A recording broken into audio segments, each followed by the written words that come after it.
Welcome to Roll for Crit. During this preview episode, we are taking a look at Reincardnated. That's reincarnated with a D. It's a play on words because this is a card game wherein you are trying to be reincarnated over and over multiple times, all the way up from a lowly little plant to other members of the animal species, possibly even to a human, all the while trying to complete your life purpose. This is what the board setup would look like, with the being cards in a lineup in the center, as well as the human card put off to the side. Should anyone incarnate into the human form, that will trigger the endgame.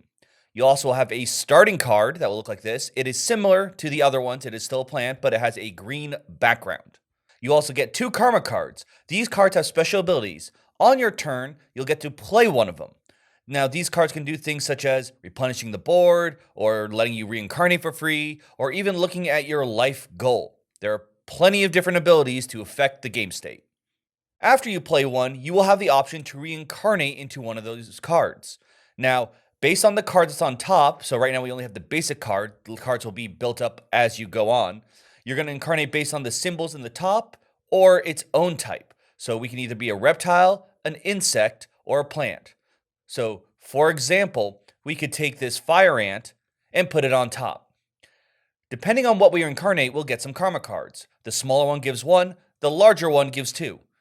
So in this case, we probably want the boa constrictor. In addition to karma cards, when you reincarnate on your turn like this, you also get the special ability printed on the bottom. In this case, it lets you look at your life purpose card. You'll get one at the beginning of the game. It's secret, but we'll get to more of that a little bit later. There are a lot of different abilities that you might come across on all of the beings that are in that deck. Something that you might see on those cards as well as on karma cards in your hand is the ability to replenish beings in the pool. That means that you are going to take new beings from the top of the being deck and put them onto existing beings that are there now. So if somebody wants to incarnate, they're going to have to take the card that is on top before they are able to get to the ones at the bottom. Something else that you might be able to do is kill one of your opponent's beings, or even maybe your own, if that is in your interest, depending on what cards you have available to you. When something is killed, the card is flipped upside down, so you see the little skull symbol at the top, and they probably won't be worth any points at the end of the game, but we'll get to points in a little bit. Things could change.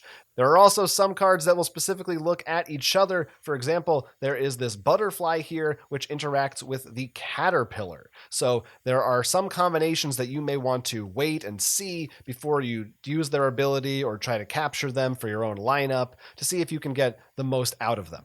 Now, the big reason that you're collecting all of these cards is to earn points, and how many points they're going to earn you is dependent on your life purpose card. At the start of the game, as we said, you are not allowed to look at this, so you're going to need to get certain abilities to allow you to do so. But once you do, they are going to tell you exactly what you need to do to get the most points. So, generally speaking, they're all going to show you which types of creatures are most valuable to you, how many points each one of them in your lineup will be worth, and they're going to have 1 or 2 special overall goals. For instance, here you can see controlling 10 or more beings, or having 2 or more bird beings next to each other in your personal lifeline. And if you're able to accomplish those, you will get the listed points. You're also going to get just 1 single point for every card in your lineup, regardless of its type or whether you're able to meet those qualifications.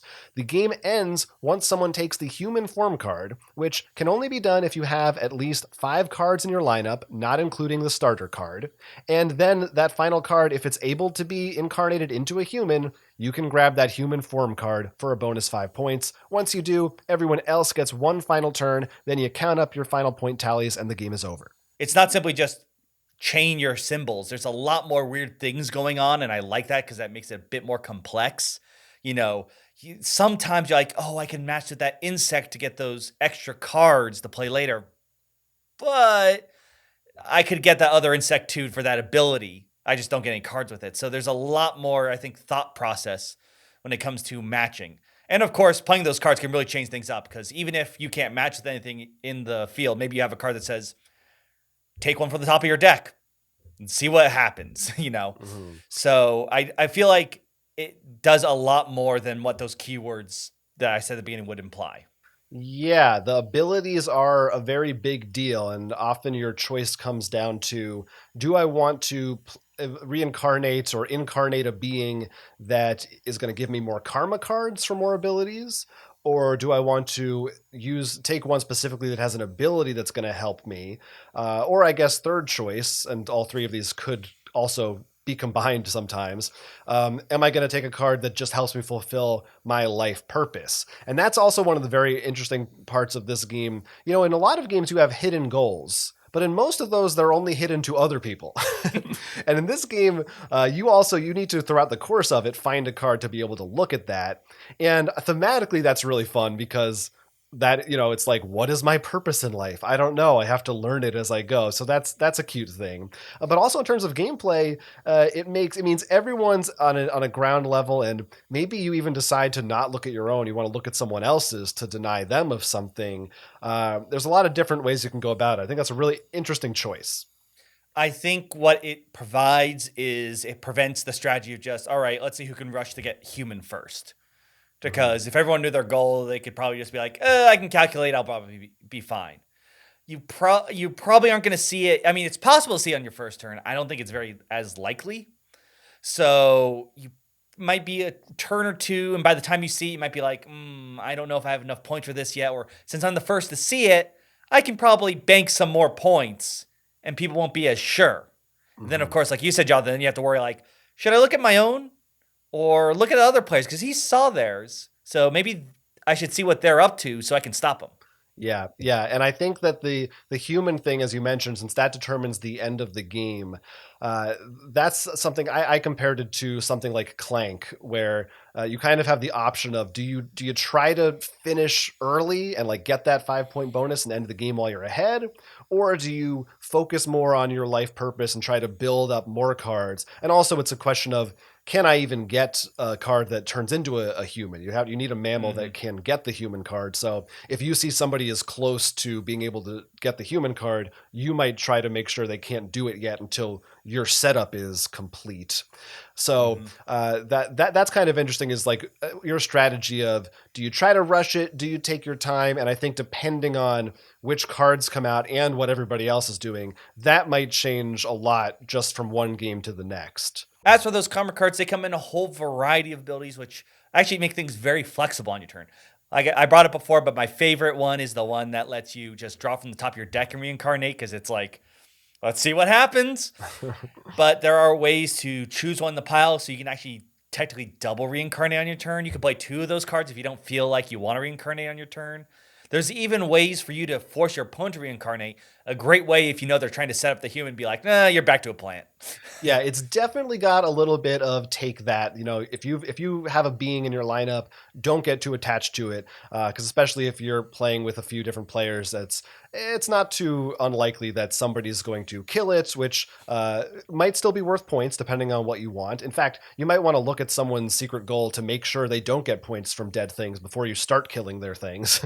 Or they might just steal it from you or swap it with something else. But for the relative lightness of the game, and for how easy it is to grab new beings on your turn, that's going to be going around a lot. So I don't feel like it's going to be too likely that any one player gets punished too harshly or feels like they're being picked on too much. I think there's enough ways to spread it around evenly that aspect is not as punishing as maybe it feels in some other games.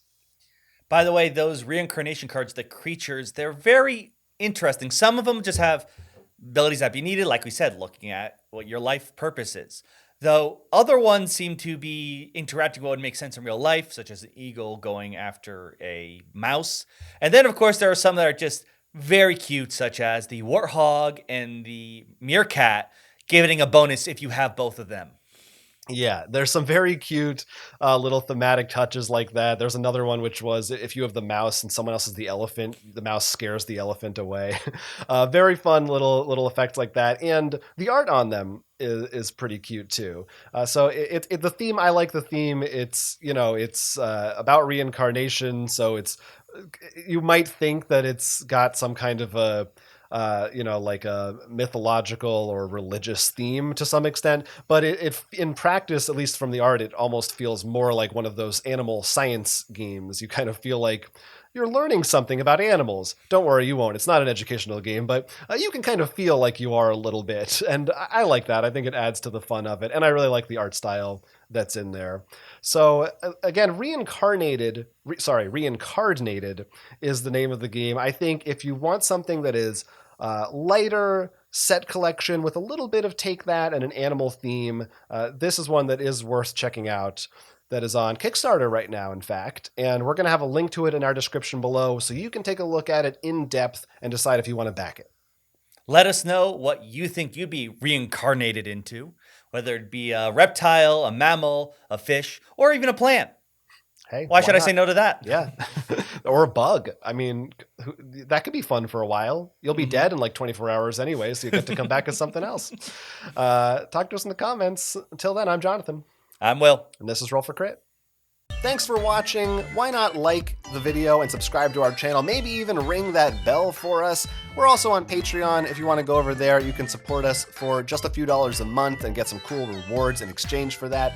And we have a merch store. If you're looking for a way to show off your Roll for Crit love on t-shirts, we've got new designs coming out every so often. You don't want to miss any of those. So check out all those links in the description down below.